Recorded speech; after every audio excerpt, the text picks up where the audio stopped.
My dear students, welcome back to our channel. In this video, I will be explaining the B.Ed 4th semester subject guidance and counseling as prescribed by Osmania University and other universities of Telangana. We will go through the important questions and answers one by one. Let's begin with a quick revision. Unit 2 first important short question is: what are the principles of organizing a school guidance program? Principles of organizing a school guidance program. A school guidance program is planned support for students to help them in studies, career, and personal life. To make it successful, some basic principles must be followed. 1. Student-centered. The program should focus on the needs, interests, and problems of students. For example, career talks should be based on students' aspirations. 2. Holistic development. It should guide not only academics but also emotional, social, and moral growth. For instance, sessions on stress management along with study skills. 3. Continuity. Guidance should not be a one-time event. It should be continuous from school entry till leaving. 4. Flexibility. The program should adjust to the changing needs of students and society. Example, adding digital literacy guidance in today's era. 5. Cooperation. Teachers, parents, and counselors must work together for student welfare. In short, a good guidance program is student-focused, continuous, flexible, and cooperative, ensuring overall growth of learners. Next important short question is: 2. Name and explain any two guidance services provided in schools.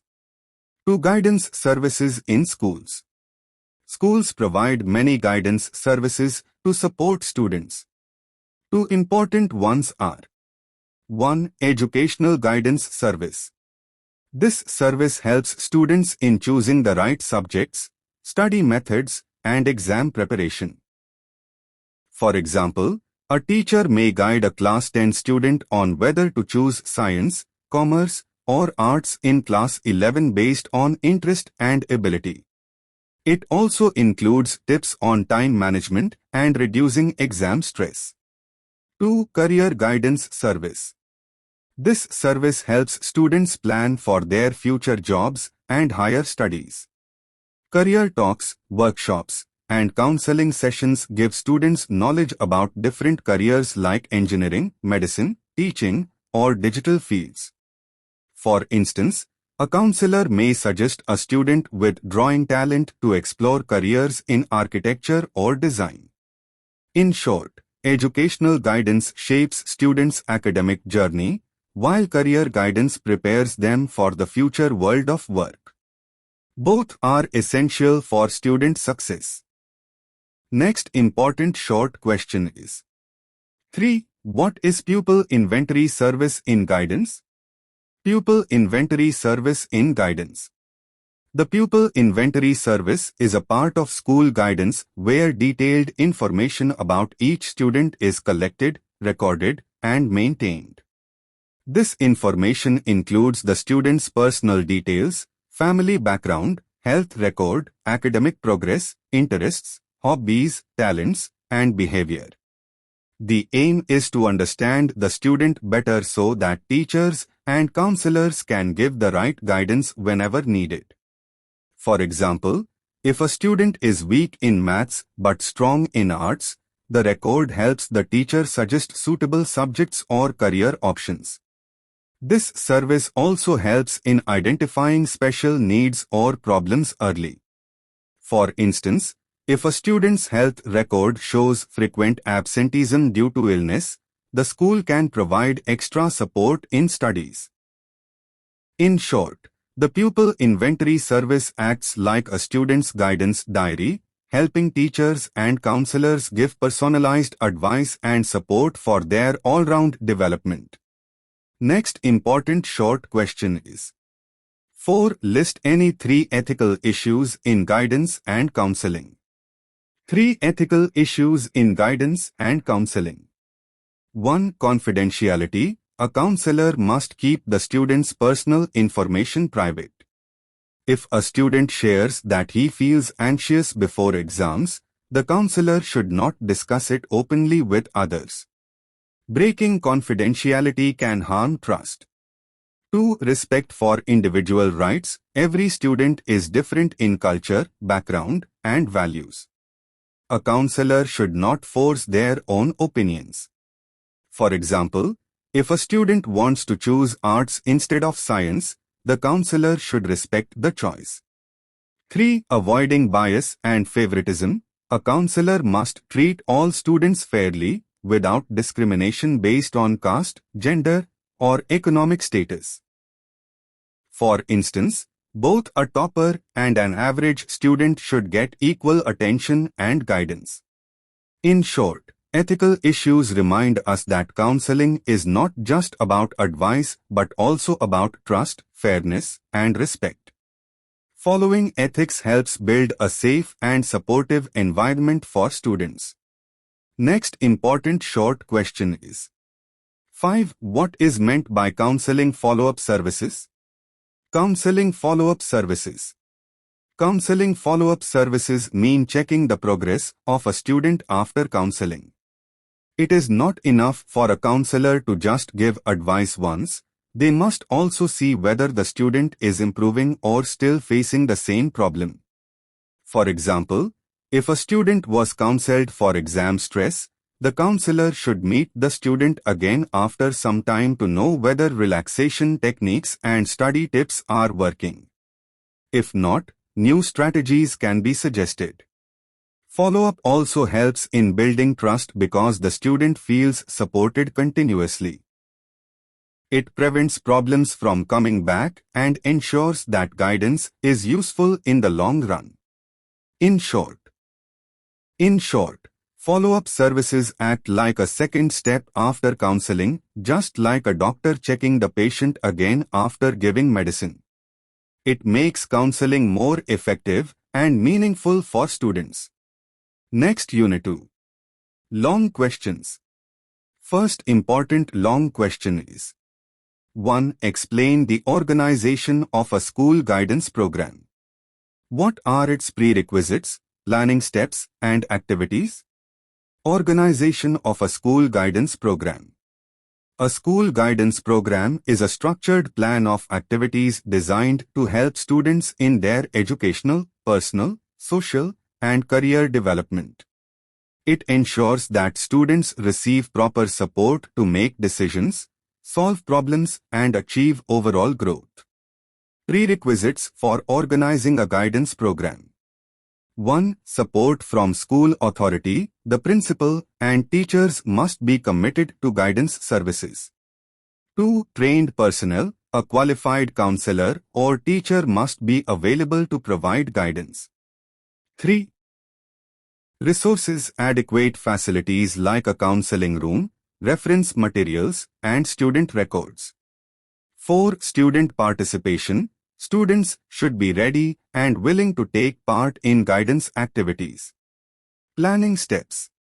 1. Assessing student needs, understanding the problems, interests, and aspirations of students. Example, surveys or interviews may show students need help with career choices or stress management.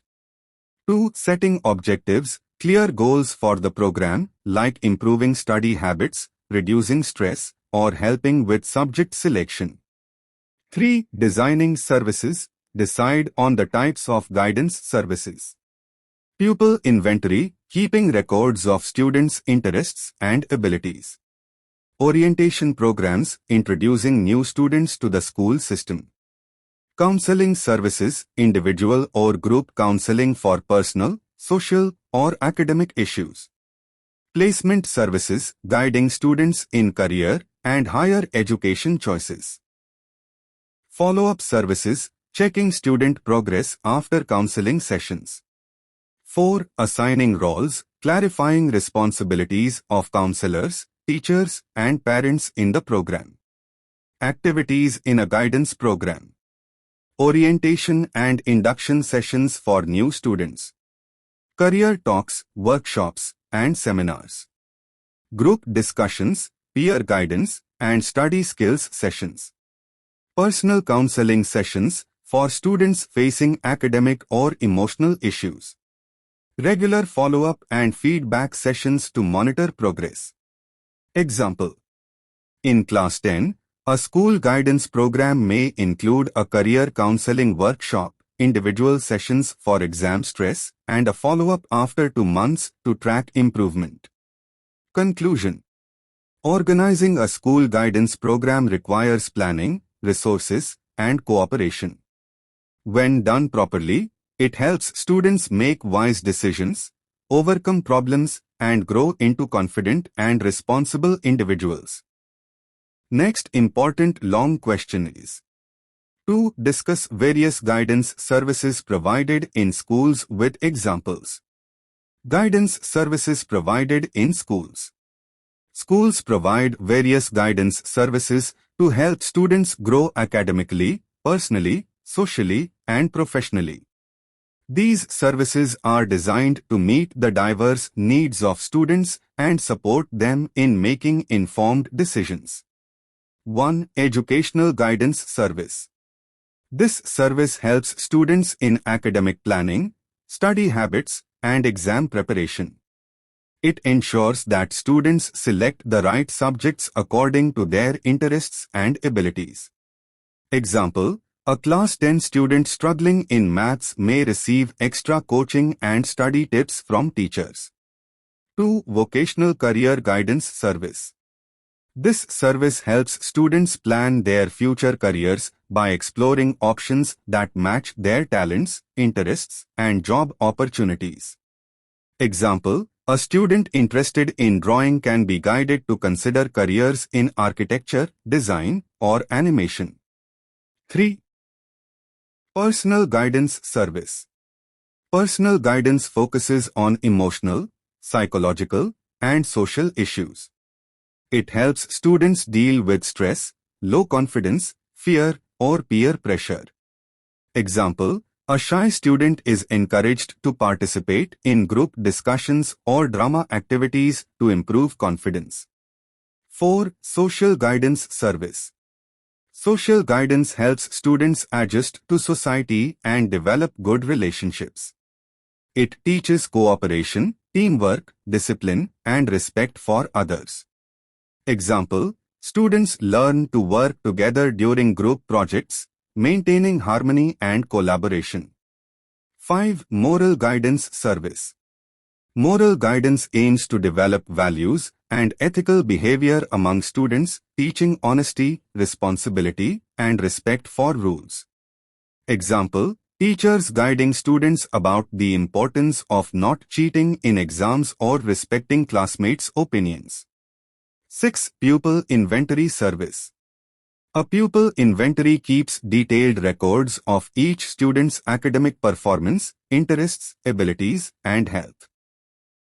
This helps in giving personalized guidance whenever needed. 7. Counseling and follow-up services.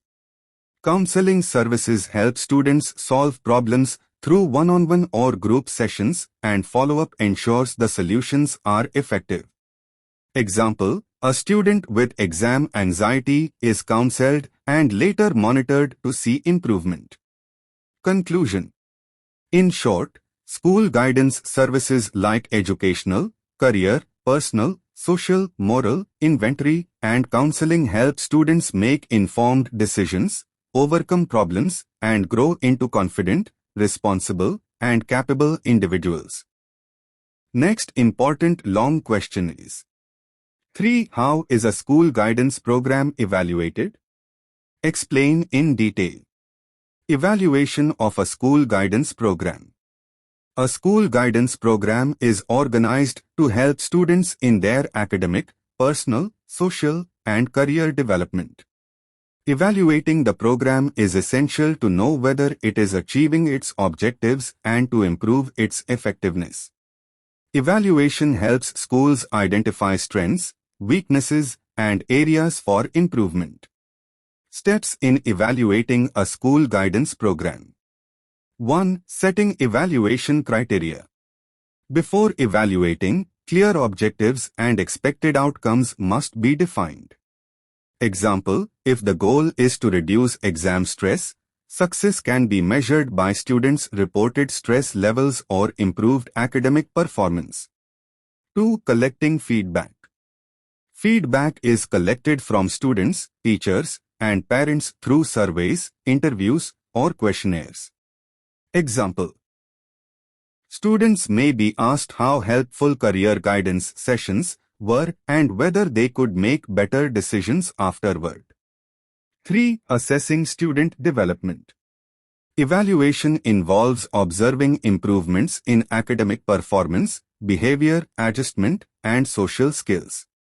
Example, a student previously avoiding group work now actively participates in discussions and projects. 4. Reviewing program activities. All activities like counseling sessions, workshops, career talks, and pupil inventories are reviewed to see their relevance and effectiveness. Example, if students find a workshop on stress management useful, it is considered effective. If not, it may be redesigned. 5. Analyzing data and making recommendations. Feedback and observation results are analyzed to identify strengths and weaknesses. Recommendations are made to improve future programs. Example, adding more one-on-one counseling sessions if students report not getting enough individual attention. 6. Continuous follow-up. Evaluation is not a one-time activity. Continuous monitoring ensures that students' needs are met and the program remains effective. Conclusion. In short, evaluating a school guidance program involves defining objectives, collecting feedback, assessing student growth, reviewing activities, analyzing results, and continuous follow-up.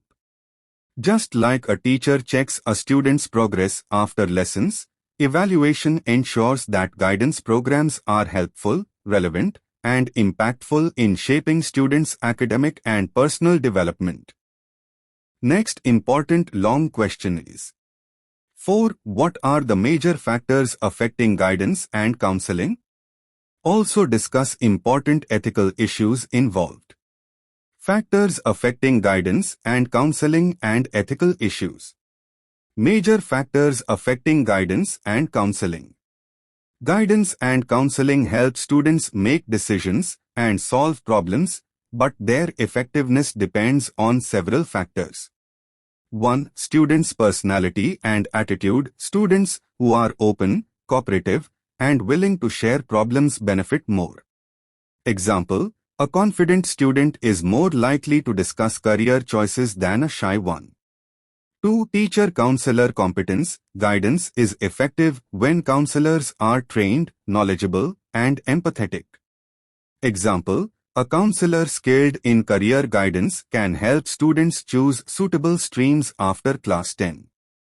3. School environment. Supportive school culture, resources, and cooperation from teachers and parents enhance guidance. Example, schools providing counseling rooms, career libraries, and workshops ensure better guidance. 4. Parental and peer support. Encouragement from parents and friends motivates students to follow guidance. Example, parents discussing career options at home reinforce the guidance received at school. 5. Socioeconomic and cultural factors. Family background, social norms, and economic conditions influence student decisions. Example, a student from a rural area may need additional guidance about career opportunities in urban settings. Important ethical issues in guidance and counseling. 1. Confidentiality. Personal information shared by students must be kept private. Example, a student sharing stress about exams should trust the counselor not to disclose it. 2. Respect for individual rights. Students' opinions, choices, and cultural values must be respected. Example, a student choosing arts instead of science should not be pressured otherwise. 3. Avoiding bias and favoritism, all students must be treated equally, without discrimination. Example, counselors should give equal attention to both toppers and average students. 4. Professional competence, counselors must provide guidance only within their expertise. Example, career counseling should be given by someone trained, not randomly by any teacher. Conclusion. Guidance and counseling are influenced by student attitude, counselor skill, school support, parental involvement, and socio-cultural factors. Following ethical principles like confidentiality, respect, fairness, and competence ensures that counseling is effective, trustworthy, and meaningful for students.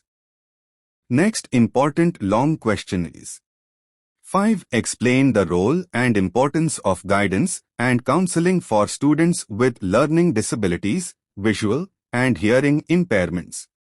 Role and importance of guidance and counseling for students with learning disabilities, visual and hearing impairments. Guidance and counseling are essential for all students, but they are especially important for students with special needs, such as learning disabilities, visual impairments, and hearing impairments.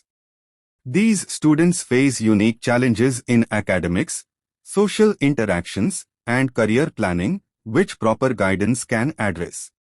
1. Students with learning disabilities. These students may struggle with reading, writing, or understanding lessons. Role of counseling. Counselors help them develop special study techniques, improve self-confidence, and reduce frustration. Example, a student with dyslexia may be guided to use audiobooks and visual aids to learn effectively. 2. Students with visual impairments. Visual impairments affect the ability to read textbooks or see classroom activities. Role of counseling. Guidance helps in adaptive learning methods like Braille, screen readers, or audio-based learning. Counselors also support emotional adjustment and social inclusion. Example, a visually impaired student is encouraged to use a computer with screen reading software for assignments and exams. 3. Students with hearing impairments.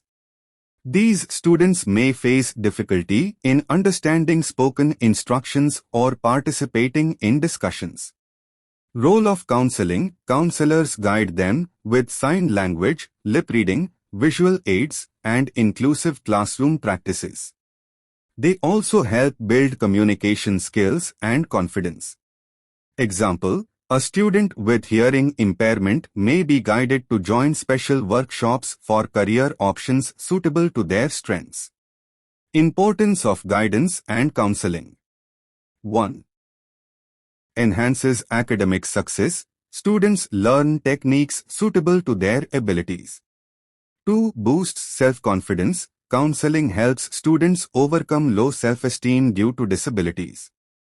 3. Supports career planning. Students receive guidance for realistic and achievable career choices.